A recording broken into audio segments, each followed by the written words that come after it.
Over the weekend, Go to mypillow.com now. Related to hush money payments made in the run-up to the 2016 election. So here's what we know. The former president flies in New York today at noon Eastern. Tomorrow at 11 a.m. Eastern, he arrives at the courthouse in downtown Manhattan. And then that arraignment is set to begin about 2:15 Eastern. The hearing expected to last just about 15 to 30 minutes, Bill. Very quick. After that, he will head back to Mar-a-Lago and then give a televised address at 8:15 Eastern. So meanwhile, the NYPD says it's been put on high alert. Officers are putting up barriers and closing down streets if they are. Well, we'll see whether or not that's necessary in the end. They get ready to move a former U.S. president in and out of that courthouse swiftly and safely. And we've heard it for the past several days now, that indictment drawing a lot of pushback, not only from the president's political allies, but also from two senators who voted to impeach him. Take a listen. It's just a very, very sad day for America. A very sad day, especially when people are maybe believing that the rule of law or justice is not working the way it's supposed to and it's biased. We can't have that. But on the other hand, no one's above the law, but no one should be targeted by the law. It's wrong. I'll put it this way. No one should be a target of the law. This seems to be more about the person than about the crime. Brian Yennis begins our coverage. He's live outside the courthouse in Lower Manhattan. Brian, let's go. Hello. Bill, good morning. Yeah, look, in apparent disbelief, former President Trump confirmed on Truth Social that he will be arriving in New York City later today. Quote, I'll be leaving Mar-a-Lago on Monday at noon, heading to Trump Tower in New York. On Tuesday morning, I'll be going to, believe it or not, the courthouse. America was not supposed to be this way. Trump will stay at his residence in Trump Tower tonight before his motorcade takes him to the Manhattan Criminal Courthouse downtown, just 4 miles away tomorrow. Metal barricades are up and some streets will be closed. All NYPD uniformed personnel have been put on alert as the city gears up for possible protests. Now, this comes as Trump's legal team is reportedly considering asking the judge to move the case from Manhattan to more conservative Staten Island for fear Trump won't get a fair trial. Trump's lawyers say they plan on challenging the legal merits of this case every step of the way, which could lead to months of delays. We will take the indictment. We will dissect it. The team will look at every potential issue that we will be able to challenge, and we will challenge. And of course, I very much anticipate a motion to dismiss coming because there's no law that fits this.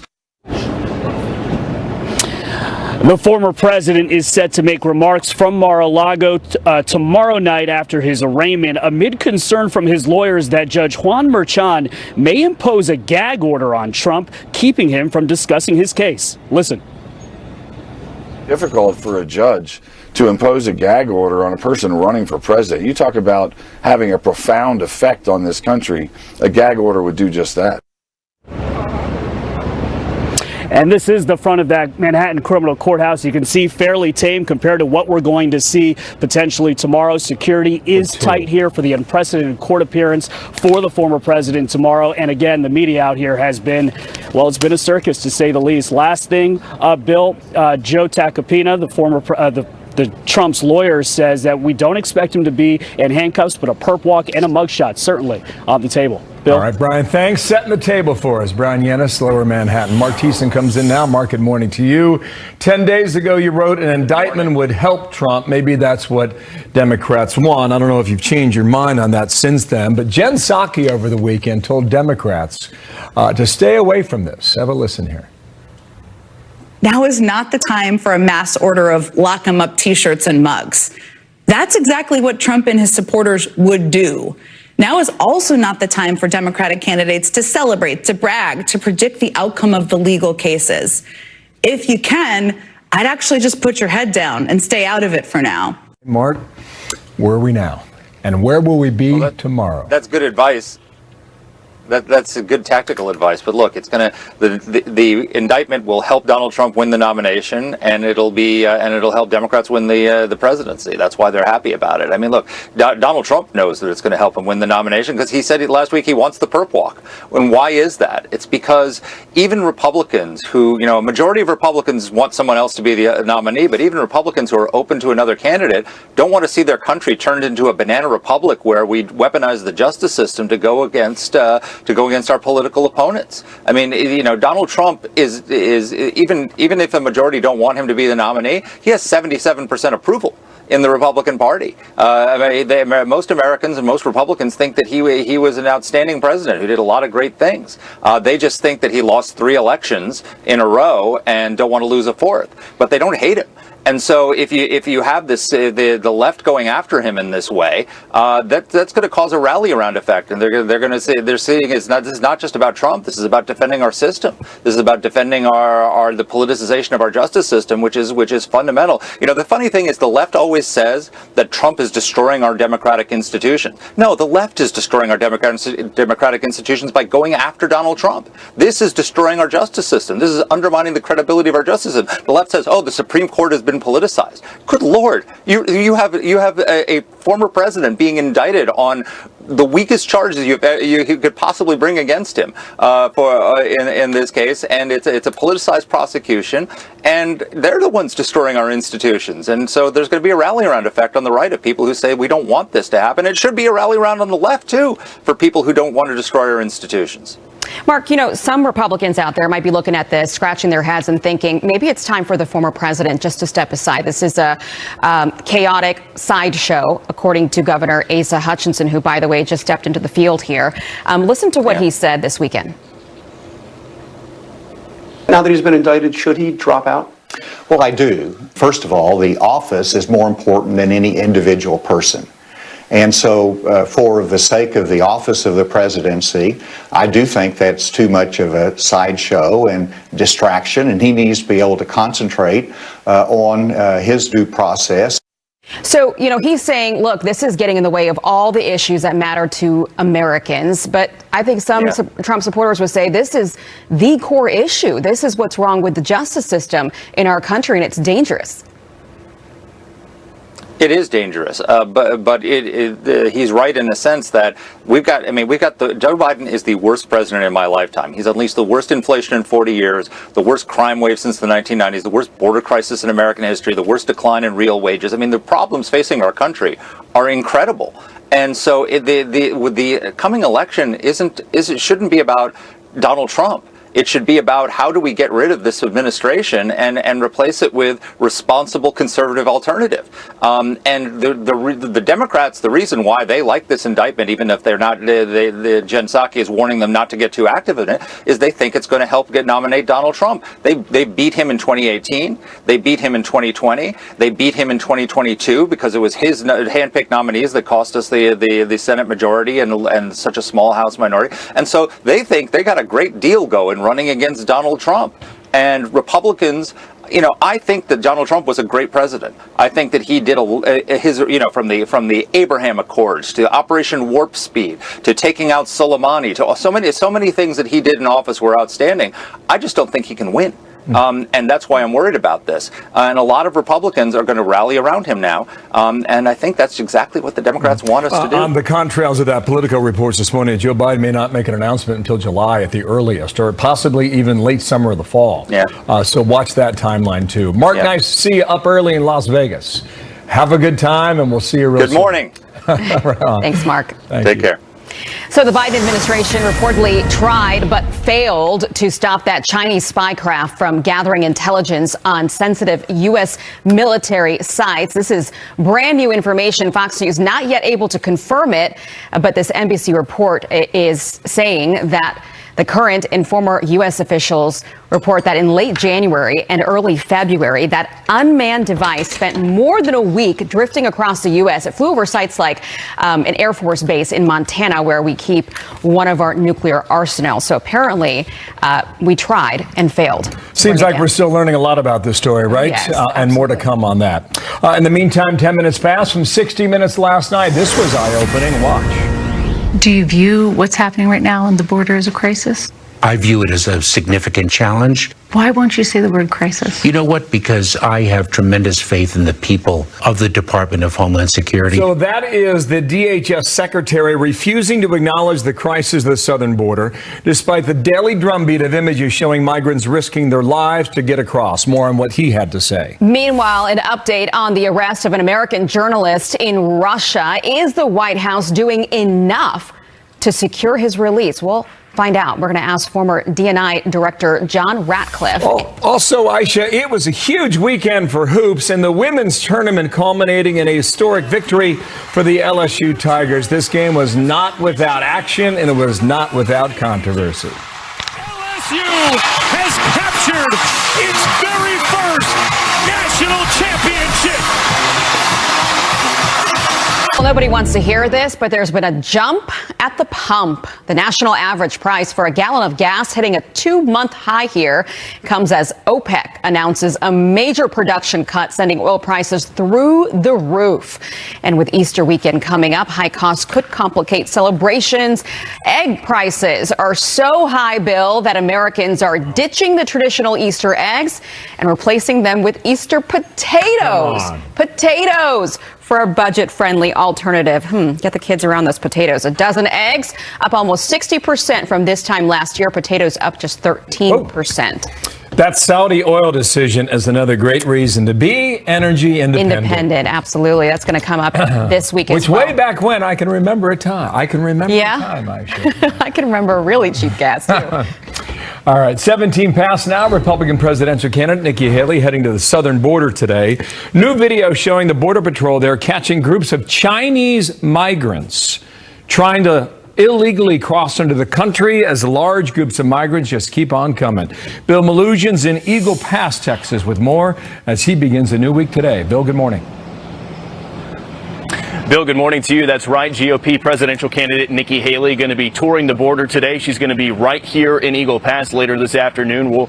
She'll get a chance to see one of the biggest hot spots along the border. And we've got some new harrowing footage from right here in Eagle Pass we want to show our viewers. Take a look at this, courtesy of one of our contacts. One of their security videos here in Eagle Pass showing a small migrant child abandoned on a flotation device just floating down the Rio Grande here in Eagle Pass completely alone. You can see a Texas National Guard soldier sees what's happening, rushes down to the edge of the river to help.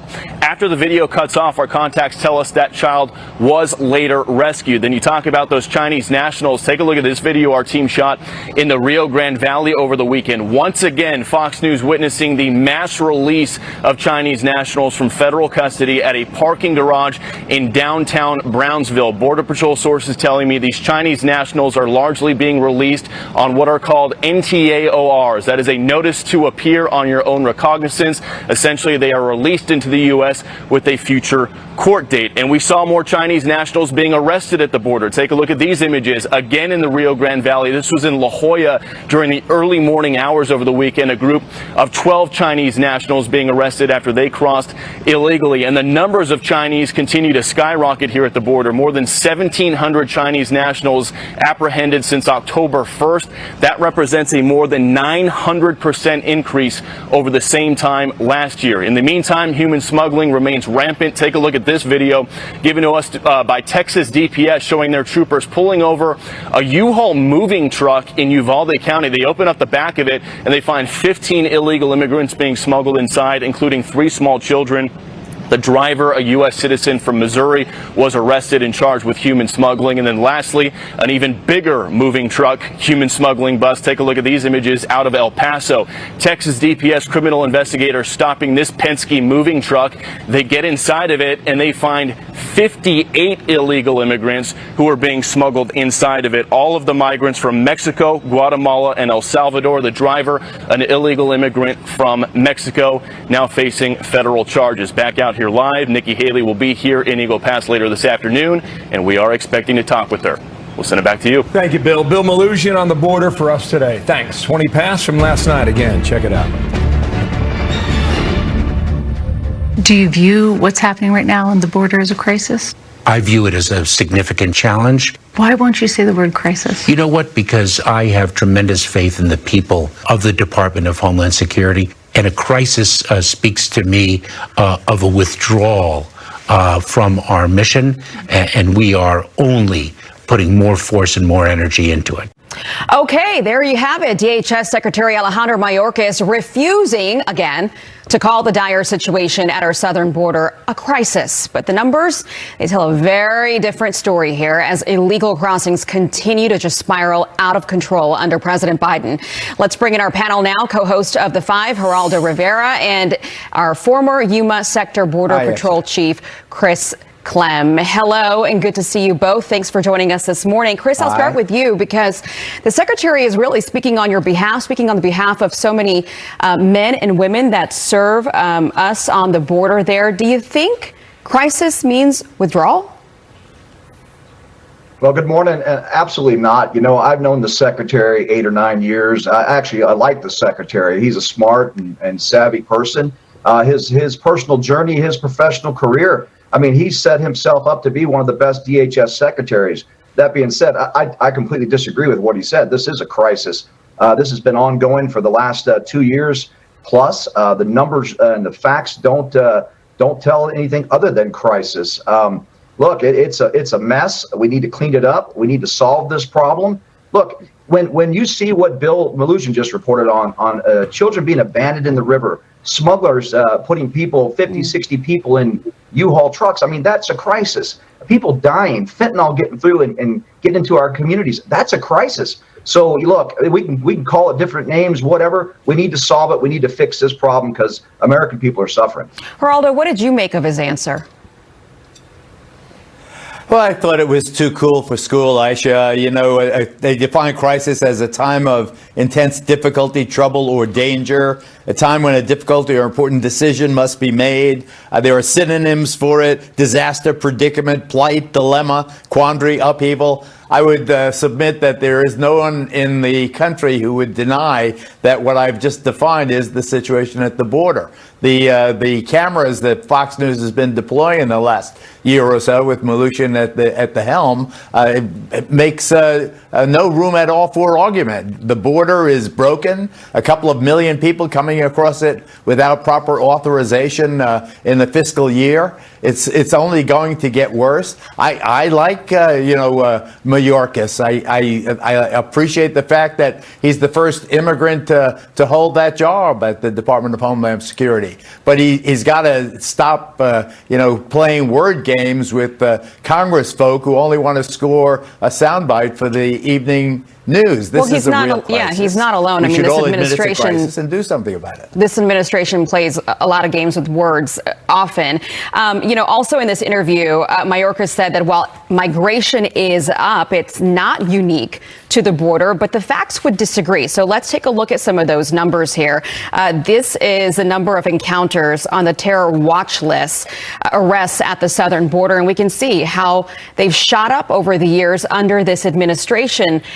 Chris, why won't this administration at least admit that the border has changed? Things have changed at the border over the years. Well, you're absolutely right. Things have changed. I mean, again, stick to the facts. The facts don't lie. I have no idea why they are focused more on securing a narrative than securing the border. I mean, look, the stats you just show that there are people from places that want to do harm to this country. Now, not everyone that we encounter is going to do some bad things, but I can tell you they're out there, and we need to get focused and get serious on this. And it's a little ridiculous that we just can't be transparent with the American people of what's happening and what are we doing to solve this. Really quickly, Geraldo, I just got 10 seconds left. I want to ask you, because in this interview, he says he's not going to step down. Clearly, the GOP in the House has their sights on an impeachment. What's better, going through an impeachment or just stepping down? Absolutely not. All this impeachment baloney, all this does is to bring no help at all to the southern border. We need a system. We need a wall. We need an appropriate order to deal with the fact that the world is on the move. There are millions of refugees, all South Asia, Africa, the Caribbean. The world is on the move. The United States must now be prepared for this part of the 21st century, Aisha. Chris, Geraldo, thank you both for joining us this morning. We always appreciate having you on. Good to see you. Thank you. Well, Nikki Haley will join Harris on the Faulkner Focus today at 11 a.m. to talk about her border visit. It's coming up. Don't miss that. So in the meantime, we've got cleanup efforts underway still in Arkansas after tornadoes and storms devastated that state yet again. Many are gearing up for another round of severe weather. We are live in the storm zone for what could come their way today. Next. And artificial intelligence is the wave of the future. So will the tech titans call for a pause in development? And if that happens, does the U.S. fall behind Beijing? We'll have a look at that. We should have a similar sort of regulatory oversight for artificial intelligence because it is, I think, actually a bigger risk to society than cars or planes or medicine. Tornado survivors in Arkansas are starting to pick up the pieces after twisters devastated parts of the state again over the weekend. 5 killed in Arkansas, the death toll topping more than 30 across the South and Midwest. More than 10,000 without power as we speak, and they're not out of the woods. Another round of severe weather will be on the way this week. Max Gordon, Fox Weather, is in hard-hit Wynne, Arkansas with an update on what's happening there today. Max, hello. Hey there, Bill. Well, more severe weather, not what folks here in Wynne, Arkansas want to hear. This after a tornado devastated this community, about 8,000 people, killing 4 here. This after a line of severe storms tore across the South and Midwest late last week. At least 33 people died and 76 tornadoes were reported across 11 states between Friday and Saturday. Thousands of flights had to be canceled or delayed because of the severe weather. Little Rock, Arkansas got hit with a high-end EF3 tornado on Friday with 165-mile-per-hour winds and a path of destruction that went on for nearly 30 miles. That twister killed 1 person and injured at least 50 people in Arkansas's capital city, damaging up to 2,600 buildings. It's just like a bomb or something. As I was inside, I could hear the trees breaking, hitting the sides of the walls. It felt like the building was going to fall apart. But recovery efforts have been underway. Here in Arkansas, work crews have cleared streets. Residents are boarding up their damaged homes. And Entergy of Arkansas says they've restored power to thousands. President Biden approving a major disaster declaration for the state on Sunday, unlocking additional federal aid. Now, looking ahead to tomorrow, we're going to be seeing much of the same that we saw on Friday and Saturday. Large hail, damaging winds, and unfortunately, the possibility of more tornadoes. Bill? Max, thanks for that. We'll watch it all week. Thank you in Arkansas. Also watching this, House Speaker Kevin McCarthy looking to put his stamp on foreign policy. He is set to meet Taiwan's leader in California this week during her transit to the U.S. She reportedly met with Democratic leader Hakeem Jeffries in New York just last week. China vowing consequences, saying the McCarthy meeting would be, quote, provocation. The question is, why is this meeting happening here in the U.S. and not in Taiwan? Because he said for so many months now that he wanted to go there and that China could not stop him. So that's the question, is if he goes later. Gotcha. Good thing he's meeting with her. Absolutely. While she's here. Now, you're going to take off tonight. You're on a plane to Taipei, Yes. Taiwan with a congressional delegation, Mike McCall and others. Yeah, That so would be fascinating. it's going to be about a 24-hour trip to get there, and then we'll sit down with the foreign minister of Taiwan. We'll talk to, of course, people in Taiwan and ask them what they want from the U.S. What are their Sounds concerns? awesome. Yeah, you're going to learn a lot, Aisha. Yeah, so we'll be with you live this week. Looking forward to your reports there. Absolutely. In the meantime, we've got this. Have a look from a bit earlier this morning. Watch. It's a total outrage. He is an accredited journalist. He had a visa. He had accreditation from the Russian government. He was out doing his job, and it's completely unacceptable for a journalist, for journalists not to be able to operate safely. So that is Emma Tucker. She is the new Wall Street Journal editor-in-chief on an issue that is raising eyebrows around the world. Slamming Russia for detaining her colleague, an American, Evan Gershkovich, and Secretary of State Anthony Blinken in a rare phone call with his Russian counterpart, urging the release of him and also a U.S. Marine, Paul Whelan, held in Russia for 5 years now. Former Director of National Intelligence John Ratcliffe is here. And John, good morning to you. I know you know the story very well. Gershkovich has lived in Moscow for more than about a half a dozen years now. I've been reporting there for various outlets, latest at the Wall Street Journal. His parents are from the former Soviet Union. Mistake by exchanging a merchant of death, Victor Boot, who's responsible for arguably hundreds of U.S. forces either losing their lives or being catastrophically injured in exchange for an American citizen with essentially a misdemeanor amount of cannabis. And we said at the time, this is exchanging, this is a short-term feel-good publicity win in exchange for a long-term bad precedent and a loss that would only encourage Russian bad behavior in this regards. And I think we're seeing that in connection with Evan Gershkovich. Folks don't know, Bill, but one of his primary stories that he covered for the Wall Street Journal was Brittany Griner's detention, arrest, and prosecution. And so now if you look at this, essentially what the Russians got was, they gave up Brittany Griner, but they grabbed this reporter, and they essentially got Victor Bout, a massive arms dealer, for nothing. And so, I appreciate what Secretary Blinken is now trying to do in a phone call, but he's put himself in a very, very bad situation. The Russians have not been held to account. There have been no consequences for their bad actions.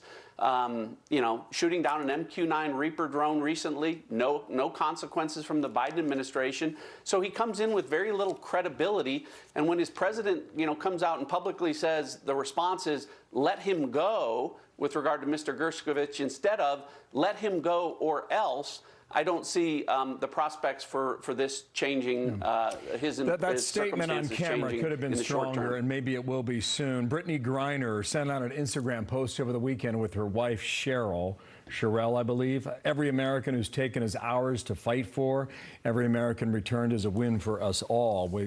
Hopefully she will speak out more on that as well.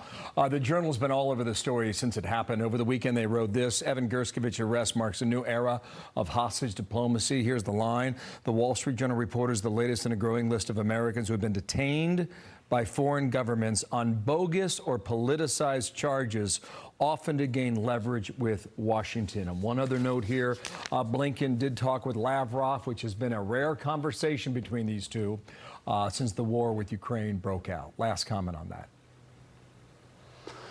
Well, my guess is that Sergei Lavrov probably found it ironic where he, in his best Alvin Bragg impersonation, probably said something like, look, I'm just trying to enforce the laws that we have on the books, and you're trying to interfere in our business. So, I think that's the problem with the perception of political persecutions in this country, and selective enforcement of the rule of law being used against us on an international stage by our adversaries who delight in some of the things that are happening in this country right now.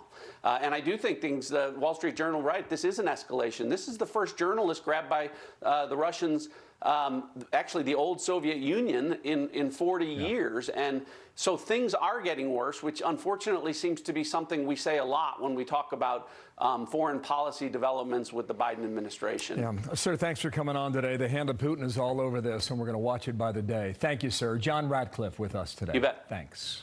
Aisha. So the Army has now identified the 9 soldiers killed in that horrific helicopter crash in Kentucky last week. 2 Black Hawk helicopters were completing a training exercise when they went down Wednesday night near Fort Campbell. Family members of the fallen soldiers spoke to Fox this weekend. He was the best brother anyone could ask for. Growing up, we shared a room up until today even. I know what that's like with brothers sharing a room. Attached to the hip through everything, all the time. Best person ever. He was very loyal. He was scuba certified. He was so proud of that. He was so proud of that.